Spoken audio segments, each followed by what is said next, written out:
Auditeurs de Radio Gabon, nous avons dans nos murs la prophétesse Atom Zam, cette femme qui a laissé la carrière professionnelle pour emboîter le pas dans l'église. Je ne vous en dis pas plus, elle-même, elle va se présenter et nous donner un peu ses motivations dans le chemin de Dieu avant de sensibiliser les gens sur le coronavirus, là où elle a un message sur la repentance nationale. Prophétesse, bonjour. Bonjour, madame.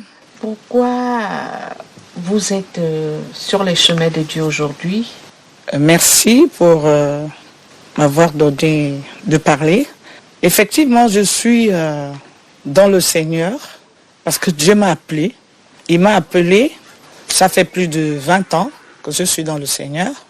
Ça a commencé, j'étais à l'éducation nationale, après le TP, j'ai travaillé au ministère des Travaux publics et c'est de là que Dieu m'enlève et me dit, pendant que j'allais à des temps de prière, je me fais agresser de nuit et il me dit, voilà comment se trouve le Gabon. J'ai un procès avec ce pays. Il n'y a que mensonge, parjure, incantation, viol, assassinat. Je veux maintenant que tu commences à dénoncer ces choses dans ce pays pour que moi je puisse le délivrer. Et donc, depuis là, le Seigneur m'a fait tout laisser pour être à son service. Et depuis lors, je priais dans une église de la place.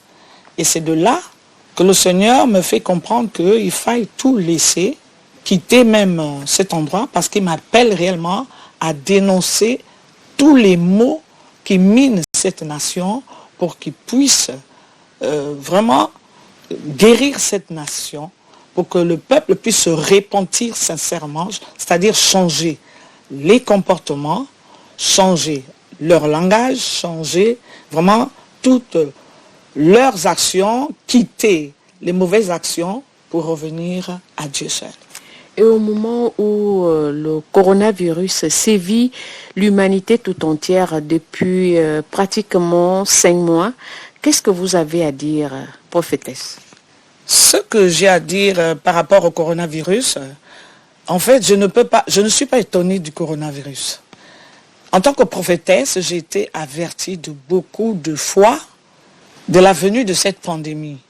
Et le Seigneur m'a parlé aussi plusieurs fois. Il m'a dit qu'il était temps que les églises du Gabon sachent qu'il est temps de rebâtir la nation et Dieu va visiter son peuple. Pour que le corona puisse sévir le monde entier, moi je ne suis pas étonné. Parce que Dieu punit le péché. Il punit le péché et il a parlé, il a dit qu'il fallait que le peuple se répande, surtout notre Gabon. C'est là où je me suis focalisé d'abord, mais la repentance devait quitter de nation en nation. Parce que tout ce que les nations font actuellement ne plaise pas à Dieu. En commençant par l'Église. Parce que c'est l'Église qui doit être le modèle pour la nation. Il faudrait que nous donnons l'orientation aux nations pour suivre Dieu. Parce que c'est Dieu qui a tout créé et c'est lui qui connaît pourquoi il a envoyé le Covid et c'est lui aussi qui peut l'enlever. Donc, il va l'enlever comment? Il attend que le peuple change les comportements que nous avons. Parce que le monde entier actuellement est noyé dans des comportements pas possibles. Dans le langage, dans les comportements de tous les jours, la manière de traiter le prochain et les vies que nous menons, c'est vraiment déplorable aux yeux du Seigneur. Je crois que Dieu pleure. Quand il regarde le monde qu'il a créé, ces enfants qu'il a créés, ça ne ressemble plus à ce qu'il aurait voulu voir. C'est pourquoi, actuellement, ce qui se passe, qui sévit les nations, ce n'est que l'accomplissement de tout ce que Dieu avait prévu quand on le désobéit. Tout est dans Matthieu 24, tout est dans Luc 21. On peut regarder, Luc 21 nous parle des temps d'accomplissement qui sont précédés de l'heure des ténèbres. Bonjour les femmes. Donc je disais que l'heure des ténèbres précède toutes ces choses. Jésus revient bientôt. Il y a un temps que nous allons connaître ces ténèbres-là. Pour ceux qui voudront ne pas vivre ces temps mauvais, doivent déjà revenir à Dieu en changeant les comportements. Il a dit, revenez à moi et je reviendrai à vous. Il a dit, si, dans Osée 6, il a dit, il a frappé et il peut guérir dans 2 jours. C'est Dieu qui frappe, vous allez le voir dans la Bible.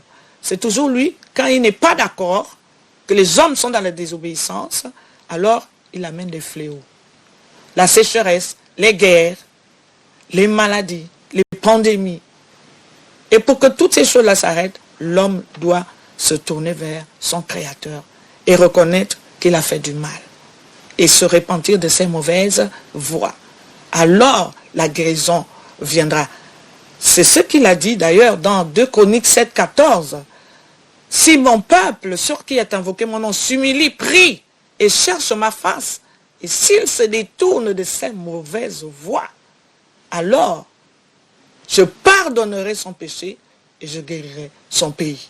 La guérison des nations n'attend que notre repentance, notre retour à Dieu dans le comportement que Dieu attend de nous, qui est de marcher dans la vérité, dans la justice et dans la droiture.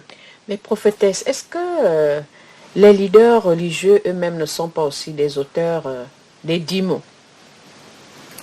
Vous avez aussi tourné le dos à Dieu quelque part. Ça, je reconnais que actuellement l'Église est en mauvaise posture. Et les premières personnes qui sont d'abord interpellées, et j'aimerais le redire que toute l'Église l'écoute maintenant. Longtemps, j'ai donné, j'ai dit ce que Dieu attend de ce peuple, y compris moi, et nous tous, les leaders, nous devons changer de comportement, nous devons nous repentir. Parce que ce que nous faisons actuellement n'a plus l'assentiment de Dieu. Dieu n'est plus d'accord. Parce que ce que l'Église fait, ce n'est plus ça. L'Église ne répond plus aux aspirations de Dieu. Donc, c'est d'abord nous qui devons changer. C'est cette interpellation-là. Parce que je regarde, depuis que le Covid est venu, l'Église est comme endormie, sous silence. L'Église doit se lever et se repentir, c'est-à-dire, nous repentons comment? C'est pas toujours qu'on va venir pleurer et dire que Seigneur pardonne-nous, non. Mais nous changeons, c'est personnellement, moi je dois changer. Si je suis même sur le plateau ce matin, c'est parce que Dieu a dû m'interpeller. Mais tu dors. Tu connais bien cette affaire. Tu ne peux pas rester bouche fermée. Sinon c'est toi que je vais frapper. Parce que ce n'est pas la première fois. Dieu m'a souvent frappé quand je ne viens pas dire, annoncer ses oracles. Dieu veut que l'Église du Gabon, nous nous levons. Pas les petites prières que nous faisons, mais que nous changeons nous-mêmes intérieurement. C'est ça, se lever et agir dans la vérité, dans l'amour, dans la droiture et dans la vérité. Et là, le cœur de Dieu pourra être satisfait parce que là, nous allons montrer le modèle à suivre. Parce que Jésus lui-même est descendu du ciel pour montrer la voie. Nous devons marcher dans l'amour. Et l'amour fait quoi? L'amour partage. L'amour donne. L'amour pose des bons actes pour le prochain. Vis-à-vis du prochain. Nous voyons un peu, il y a la veuve, il y a l'orphelin. Il y a l'étranger. Il y a l'indigent. Ce sont des gens qui sont très chers au cœur de Dieu. Qu'en faisons-nous? Pendant ces temps de Covid-19, le Seigneur est en train de me dire qu'il est en train de frapper parce qu'il veut que l'enfant qui s'appelle le monde puisse comprendre que le temps est venu de se ressaisir. Et quand nous nous ressaisissons, alors nous commençons maintenant à poser des actes nobles, des actes de justice, des actes de vérité, des actes d'amour, des actes de droiture, Plus de vis-à-vis démission de... parentale. Pardon? Plus de démission parentale. Exactement. Il y a une démission parentale. Actuellement, on ne sait plus ce que les parents donnent aux enfants. Il n'y a plus de temps pour les enfants.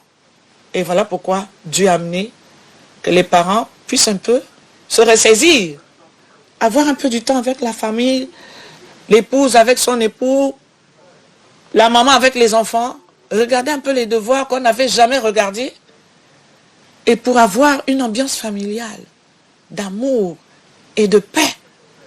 Et les enfants sont contents quand ils voient aussi ces choses. C'est vrai qu'ils ne vont pas à l'école. Mais Dieu veut aussi reconstituer le noyau familial. Parce qu'il y a eu une démission à ce niveau.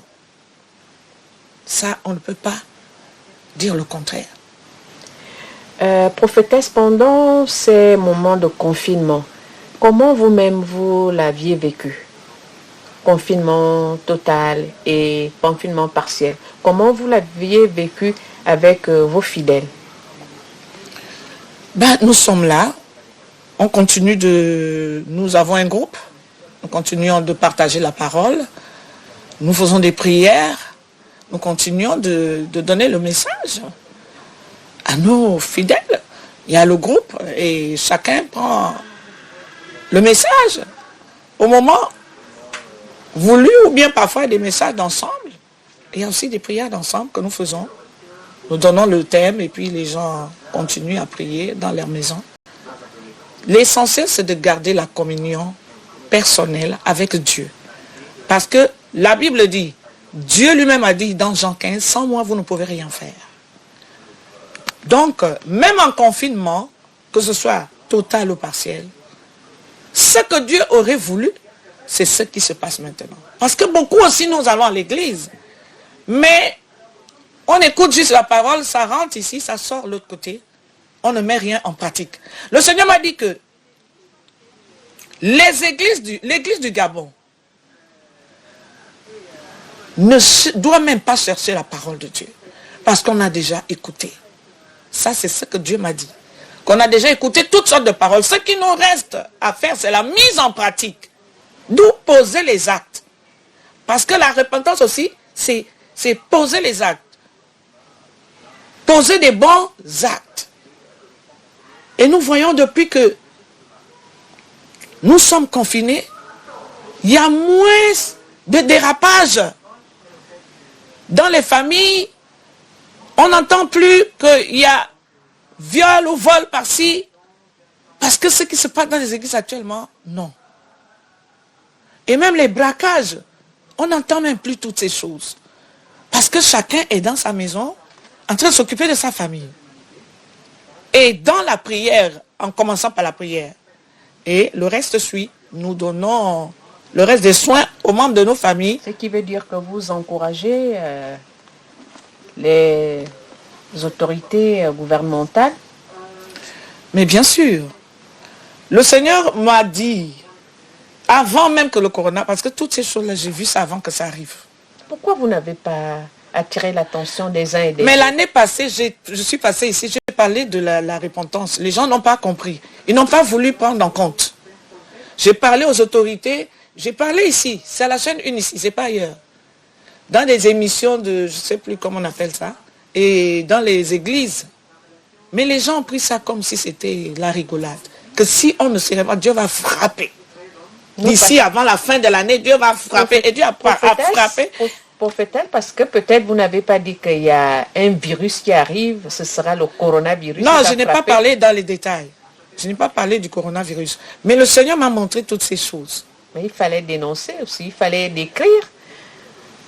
Mais je savais que Dieu va frapper, c'est tout.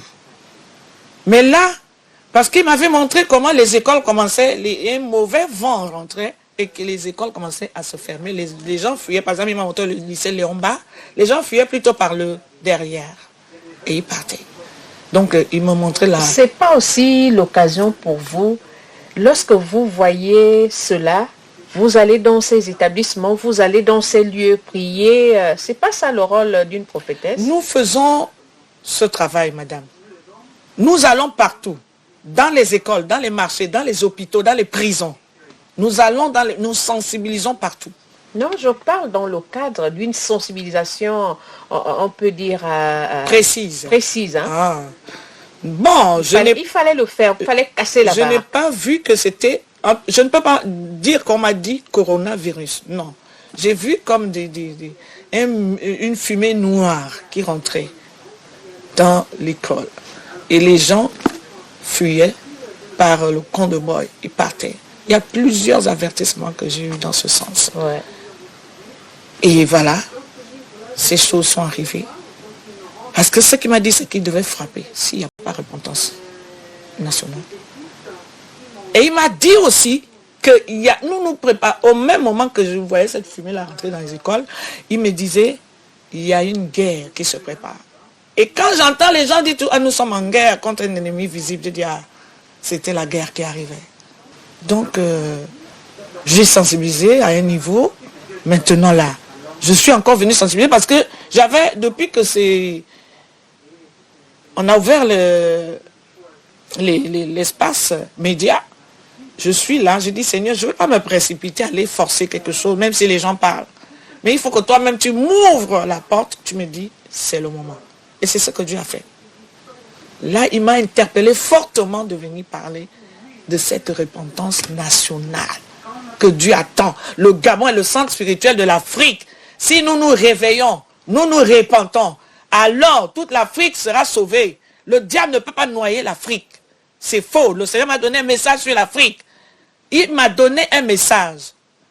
Et il m'a dit qu'on doit laisser les jeunes Africains aller à l'école pour qu'eux aussi ils apprennent, pour qu'eux aussi ils aient de la connaissance sur les nouvelles technologies, sur beaucoup de connaissances qui sont maîtrisées un peu partout dans les autres pays, pour que les Africains eux-mêmes se prennent en charge et qu'ils ne puissent plus être à la merci de l'ennemi, qui veut vraiment en finir avec eux. Laissons les enfants, tout en étant vigilants, laissons les enfants aller prendre la connaissance pour développer aussi notre Afrique. Et surtout en commençant par le Gabon, parce que c'est nous qui sommes le centre spirituel de l'Afrique. On ne doit pas dormir pendant ces temps-là. On doit vraiment faire tout ce qu'il y a de notre possible pour que nous puissions nous réveiller et prendre la situation en main, afin que on ne voit pas nos enfants, notre Afrique tomber en lambeaux parce que nous ne maîtrisons pas la situation. Nous devons aussi être à la hauteur de quiconque pour défendre nos intérêts. C'est ce que le Seigneur m'a dit tout dernièrement. C'est à cause de ce message-là, j'ai dit, la fille ne doit pas mourir bêtement, écrasée comme ça. Il faudrait que nous nous levons. Mais j'interpelle d'abord le Gabon et j'interpelle d'abord l'église du Gabon. L'église du Gabon. Nous sommes là dans le confinement partiel. Nous avons été dans le confinement total. Et il y a beaucoup de gens qui se sont plaints. Je n'ai pas vu l'église bouger le petit doigt pour marcher dans l'amour. J'ai parlé du pauvre. J'ai parlé de la veuve, l'orphelin, l'étranger. Ce sont les gens qui tiennent le cœur de Dieu. Il faudrait que nous en prenions soin pendant les temps de confinement. Je crois que c'est Dieu qui est en train de pousser maintenant. Il a pris le bâton Covid, il a tapé et il est en train de pousser maintenant le monde entier à se repentir. Il faut quand même signaler que quelques leaders religieux travaillent avec le ministère des Solidarités nationales. Ça, je le sais. Je connais quelques-uns qui travaillent. Mais ce n'est pas une affaire de quelques-uns, madame. C'est une affaire du corps de Christ qui doit se lever comme un seul homme. En Israël, quand le peuple se levait comme un seul homme, Dieu donnait toujours la victoire. L'Église connaît que la victoire est entre les mains de Jésus. La victoire est entre les mains de l'Église. On ne doit pas dormir. On doit travailler. Pas quelques poignées. Je connais les quelques poignées qui travaillent. Je connais. Mais ce n'est pas ça la solution. Toute l'Église que nous sommes, nous devons jouer. C'est nous qui représentons Christ. Nous devons faire comme Jésus aurait fait. Il allait de lieu en lieu, faisant du bien, guérissant tout ce qui était sous l'empire du diable. On ne doit pas avoir peur de qui que ce soit. Nous devons plutôt sauver délivrer, donner à manger. C'est ce que Jésus faisait. On doit tendre la main vers celui qui souffre, vers le faible. C'est vrai qu'on n'a pas encore vu les leaders religieux donner leurs dons à la banque alimentaire aussi. C'est de ça, madame, que je suis en train de parler. C'est de ça que je suis en train de parler. L'église n'est pas là seulement pour nous recevoir. Le réveil de cette nation, c'est le donner. C'est nous d'abord qui nous devons nous investir, nous devons participer. Même si tu donnes je sais pas moi, même si c'est petit, même si c'est peu, l'essentiel c'est le geste qui compte. Même commencer à s'occuper de ceux qui sont autour de toi, les brebis et tout ça, pas parce que la banque alimentaire a donné. Non. Nous devons revenir à l'église primitive. C'est ce qu'il faisait. Dans Acte 4:32, la Bible dit que tous ceux qui avaient quelque chose étaient réunis dans le même lieu. Personne ne disait que c'est bien été à lui. Et la distribution, tout était déposé. Tout ce que les gens amenaient était déposé au pied des apôtres. Et quand c'était déposé au pied des apôtres, la distribution se faisait à tous ceux qui étaient indigents. Et la Bible dit qu'il n'y avait pas d'indigents au milieu d'eux. Il n'y a pas d'indigence, c'est-à-dire il n'y a pas la pauvreté. Et la Bible dit que les apôtres pouvaient rendre témoignage avec une grande puissance. Donc il y avait des signes, des prodiges et des miracles.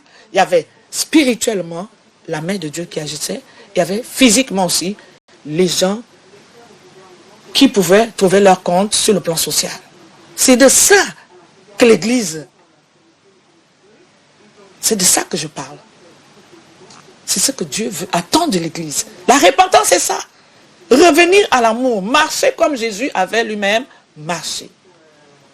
Il donnait à manger, il s'occupait du faible, du malade et tout ça.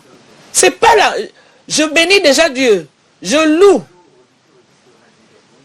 le Seigneur pour ceux, les hommes de Dieu qui sont déjà sur le terrain pour aider l'État.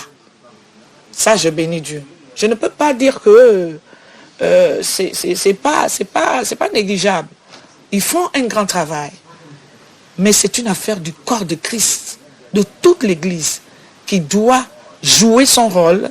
Dieu nous dit dans la parole, Jean 3,16, a tellement aimé le monde qu'il a donné son Fils unique, afin que quiconque croit en lui ne meure pas, mais qu'il ait la vie éternelle.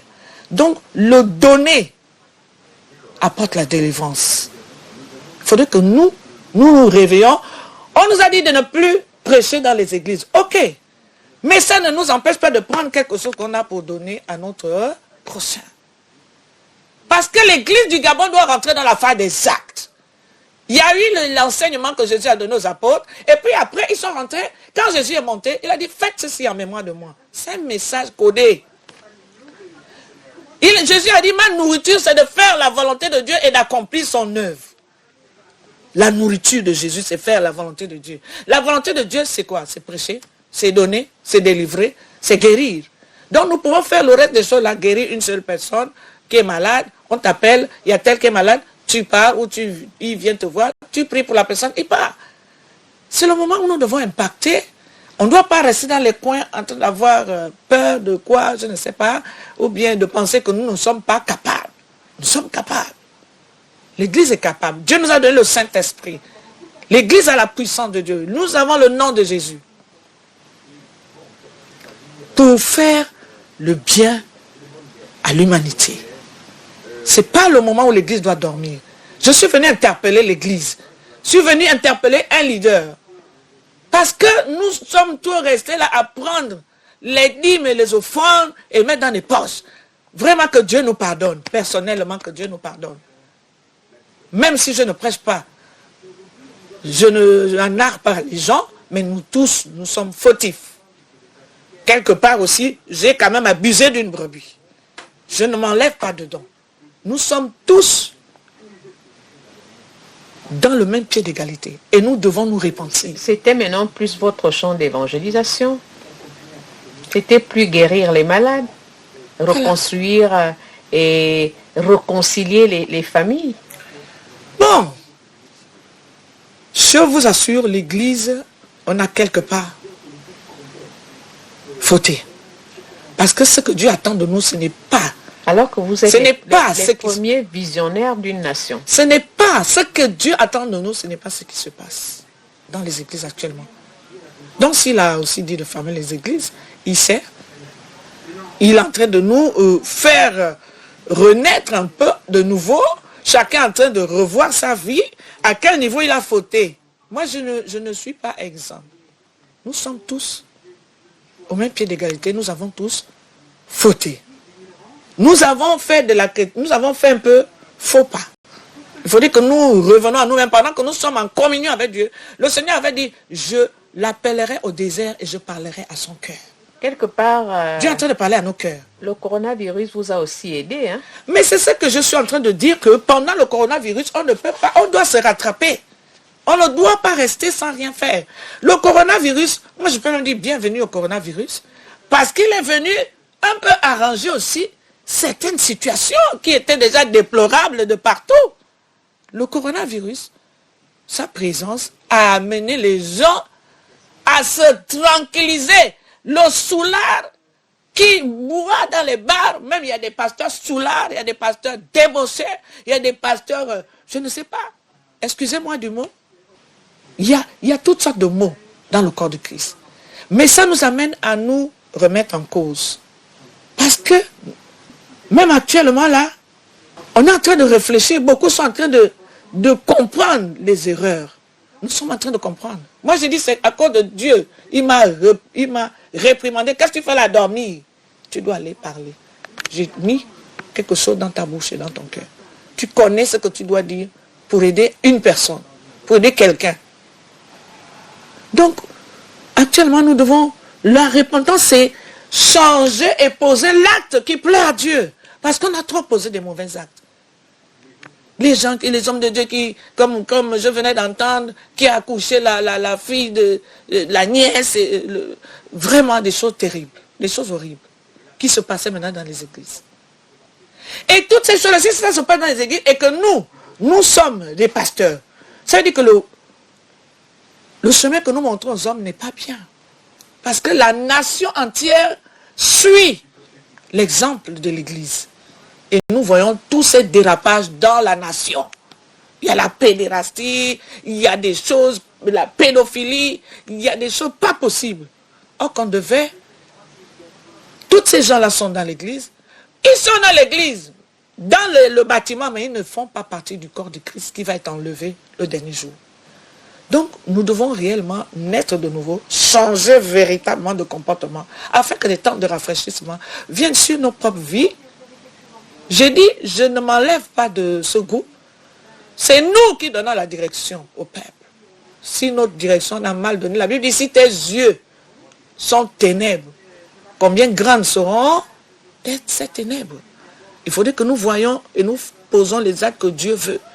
Pas des actes que nous voulons poser parce que on pense que Dieu, tant pis pour Dieu et tout ça. Non. Quelques perspectives, vous les en avez? Quelques perspectives à dévoiler pour le ministère Maranatha?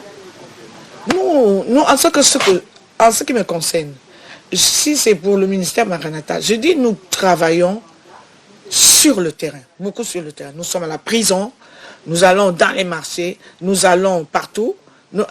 Évangéliser une seule personne, on n'a pas interdit ça. L'église doit évangéliser. Parler à une personne la journée, ce n'est pas interdit, même si on a fermé les églises. L'église doit évangéliser. Moi, je ne veux pas parler seulement de Maranatha. J'ai le fardeau de tout le corps de Christ. Mais tout le monde entier. Mais nous pouvons sauver une personne en lui disant la vérité, en parlant pendant que nous sommes dans la période de confinement. Nous pouvons aussi aller donner quelque chose à une veuve, ou bien à un orphelin, ou bien à un enfant sans domicile qu'on voit déambuler en route. On peut, Jésus allait de lieu en lieu, faisant du bien et guérissant tous ceux qui étaient sur l'empire du diable. Il ne guérissait pas seulement dans les 4 murs, que nous nous contentons pas seulement des 4 murs. Parce que dans Exode 12, quand Dieu a d'abord institué la Pâque juive, qui est le symbole de la délivrance, mais il avait dit que dans chaque maison, dans chaque famille, dans Exode 12, il fallait que les gens mangent l'agneau l'agneau dans chaque maison. On devait manger l'agneau avec des herbes amères. Est-ce que ça vous dit quelque chose, les herbes amères? Oui, prophétesse. Ah, ça, parce que les herbes amères sont en train d'aider beaucoup de personnes actuellement. Mais c'est pour la délivrance.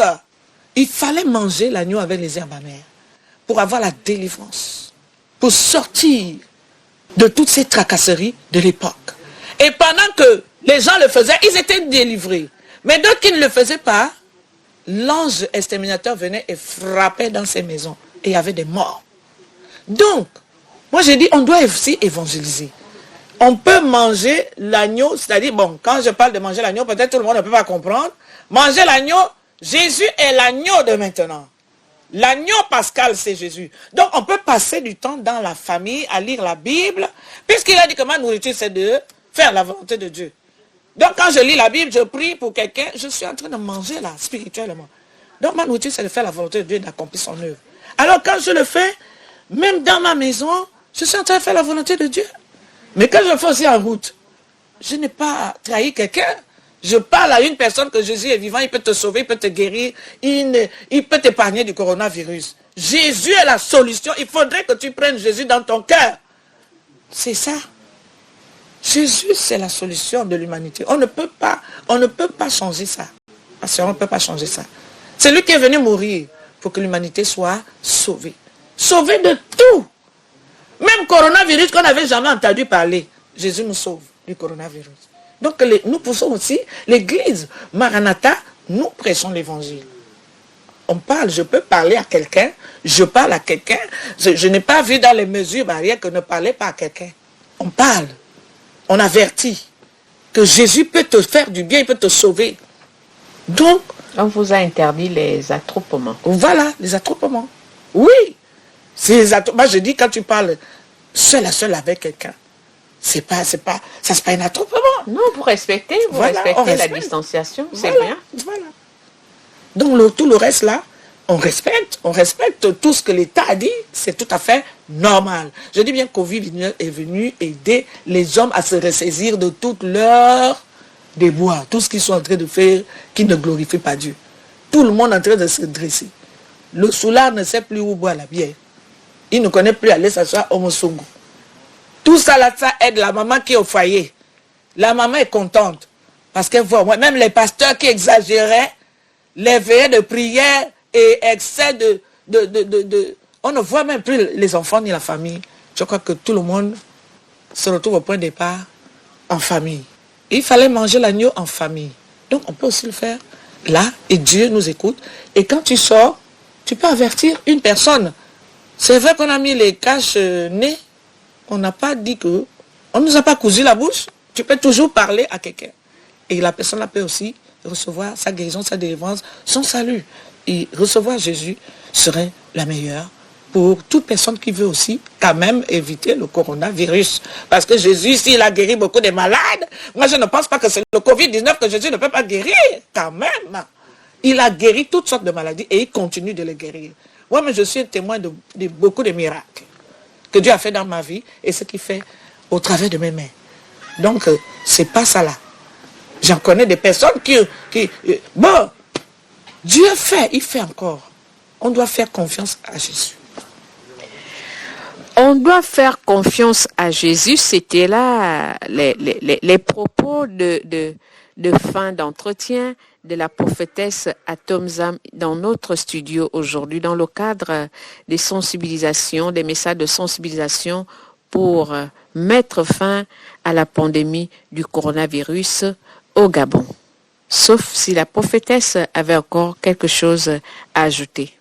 Je rends grâce à Dieu déjà pour toute la RTG, de m'avoir donné cette occasion d'exprimer ce que j'avais dans le cœur. C'est tellement plein que, bon, mais j'ai quand même sorti quelque chose qui peut aider quelqu'un. Et je bénis aussi Dieu parce que j'ai obéi à la voix de Dieu. Parce que toutes les fois que je n'obéis pas, c'est moi-même qui suis frappé. Et j'ai obéi à la voix de Dieu, je lui rends grâce pour cela, qui m'a donné cette opportunité de pouvoir parler et que nous devons faire confiance au Seigneur Jésus c'est lui le grand guérisseur de tous les temps. Il n'a pas changé, il est le même hier, aujourd'hui et éternellement. Et ce que je voulais dire, je remercie aussi l'État et toutes les autorités et le personnel soignant. Et je prie aussi d'ailleurs pour la guérison de tous ceux qui sont malades. Que le Seigneur Jésus étende sa main et guérisse, et guérisse, et guérisse. Au nom de Jésus. Parce qu'il n'a pas changé. Que le personnel soignant soit épargné davantage. Parce qu'ils font un très bon travail. S'occuper du prochain. Que Dieu les épargne de tous ces grandes pandémies qui vraiment fait son bon bout de chemin dans le monde. Que le personnel soignant soit vraiment épargné. Et je veux encore dire merci aux autorités de cette nation. Vraiment, grand merci parce qu'ils ont pris à bras le corps ce sujet. Qui est vraiment une grande arme que le diable a choisi pour exterminer des multitudes dans le monde entier. Mais nos autorités ont été sensibles pour protéger leur peuple par des mesures qu'ils ont prises et qu'ils ont mis en place. Vraiment, je bénis Dieu pour toutes ces autorités, que Dieu les en préserve de toutes ces pandémies et de tout vraiment ce qui peut suivre, que Dieu les préserve.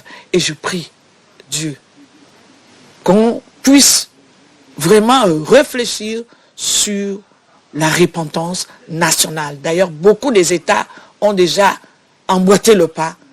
Beaucoup des États, que ce soit d'Afrique, que ce soit d'Europe, que ce soit d'Amérique, ont déjà fait ça. Et je crois que vraiment, si on le fait, Dieu, dans le livre de Joël, quand il appelle à la repentance tout le peuple, il dit, venez, revenez à moi et je reviendrai à vous. Peut-être, Dieu laissera-t-il la bénédiction. Parce que quand on revient à Dieu, avec un cœur sincère, en nous repentant, en demandant sincèrement pardon, il va envoyer des temps de rafraîchissement. Il va envoyer des bons moments. Il va guérir. Il a dit dans 2 Chroniques 7, 13 à 14, quand je fermerai le ciel et que j'enverrai la peste, j'enverrai tous ces fléaux-là. Si mon peuple, sur qui est invoqué son nom, mon nom, s'humilie et prie et cherche ma face, il sera pardonné et son pays sera guéri.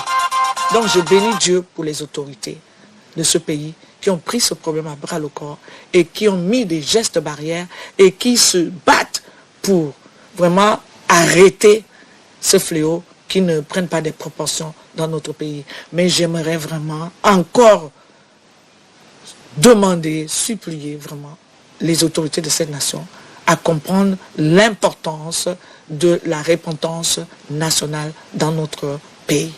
Je vous remercie. Radio Gabon vous remercie également pour cette invitation que vous avez acceptée volontiers.